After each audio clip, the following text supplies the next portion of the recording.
Well, good morning. It's wonderful to be able to share in this time of worship with you this morning.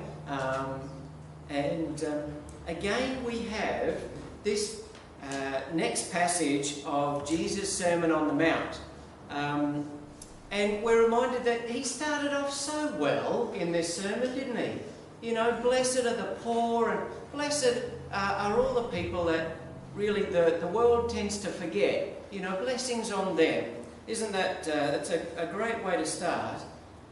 But Jesus has somehow now turned blessings into commands and demands upon us. He seems to have moved very quickly from saying that what God has done and is doing and will do for us. And now he talks about what we are expected to do for God. Jesus says, in the face of evil, don't do nothing, but rather be active. Love your enemies and pray for those who harass you. Now, it was hard enough when Jesus said, love your neighbour as yourself. And I guess we all look at that and think, well, that's hard enough. Just loving the neighbour, loving the person who's a bit other than me. But he goes further than that here and says, love even your enemies and not hate them. This is tough teaching. We are hardwired, it would seem, to fight or flight. Those are the normal responses that our limbic system in our brain, when that's set off, we have a series of hot buttons that trigger a danger response. When we see somebody who is completely other than us, and we very quickly need to judge whether they are friend or foe, an enemy or someone who might benefit us. And our brains are hardwired that we would either approach cautiously or we'd run away or we'd set ourselves for a fight. And those are just the way our brains are wired. And to go along with that, there's a whole lot of physiological responses. Adrenaline kicks in and it makes us harder to think rationally because all the adrenaline says, decide now, decide now. And it's great if you have to leap out of the way of an oncoming car, or if you have to, outrun a saber-toothed tiger, perhaps. All that adrenaline will mean that your reflexes are firing as fast as humanly possible. However, these days, there's less of that going on. Mostly to have that instinctive response where we say, either fight or run away to anybody new, well, it's not so helpful. After thousands of years huddling in our small tribes for safety, it's led us to regard any strangers as foes until they have been proven otherwise. And while that might have been useful as a caveman or something, it's less useful now when we are surrounded by strangers. The size of our world is so small that we are seeing strangers all over the place, in our news and everywhere. And we make snap decisions on whether we think they're right or wrong, or like us or not like us, don't we?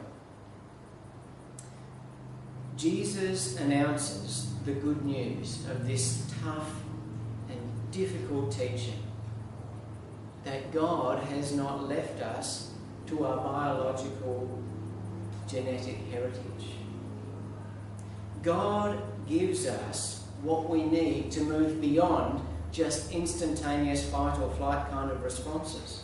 God gives us what we need to go beyond those kind of instant decisions. The Wesleyan tradition, that is a part of who we are, has been very strong on this notion that we were born into bondage to a host of masters, fear being one of them, lust and greed and pride and many others. All sort of, when we're born, they own us and they can dictate how we respond in this world and who we might decide is like us or who we might decide is not like us. Fear, being one of them, is a particularly strong master. But Christ tells us, when His Spirit works in us, the power of God enables us to be better than we would be on our own. The power of God enables us to be better than we would be without Him. Sometimes you might have a cause to remember what your life was like or the direction your life was taking before you knew God. Some of us here, a number of us I know, have just always grown up in churches or in Christian families and have always sort of been good or directionally, good.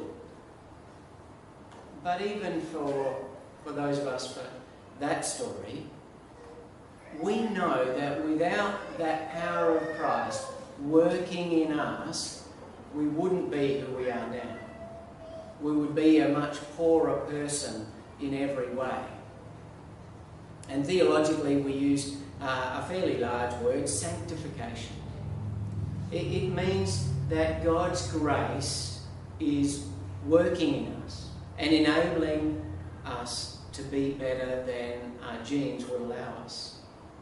We might be made biologically to instantly regard someone as an enemy. But Jesus' promise is this: love can change you.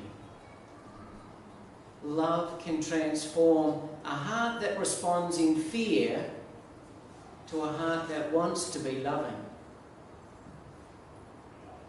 That is what God is attempting to do in us. And that's His promise to us in this really difficult passage when He says, I'm calling you to not just love neighbours, but I want you to love your friends and pray for your, love your enemies and pray for them. And pray for them.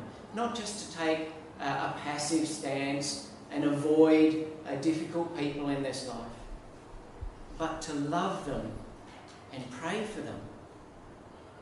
That's hard. It's very practical, and I'm sorry, in a sense, I have no escape clause for you. I'm not going to say, oh, well, that was written 2,000 years ago, and Jesus, when He was talking about this, really meant something else. He didn't. He meant, I want you to love your enemies and pray for them. But the good side of that is that His Spirit enables us to do that. When we let God work in us and we allow God's love to be bigger in us than fear might be, then we can. Now, I do want to point out here that if you're a victim of somebody else's enmity, if you're the object of someone else's violation, this is not Jesus saying, turn the other cheek or go a second mile. You should be a doormat to somebody else's violence. That's not what Jesus is saying at all. Sometimes I think, I know for myself, I thought that's what it meant. We were to be martyrs and, go those extra lengths and be quietly just taking punishment. But that's not at all what God wants for you. So if you are somebody else's enemy or the object of their violation, Jesus says you're not to be a doormat, but rather be active. No more are you to be a passive victim, but rather don't take abuse lying down. Don't submit to an enemy who would harm you, but take charge. take charge, stand up for yourself, pray, forgive, refuse to lower yourself to this evil for evil kind of mentality that got them there in that place. Pray that God would work in that person as powerfully and as redemptively as God has worked in your life. Wouldn't that be something?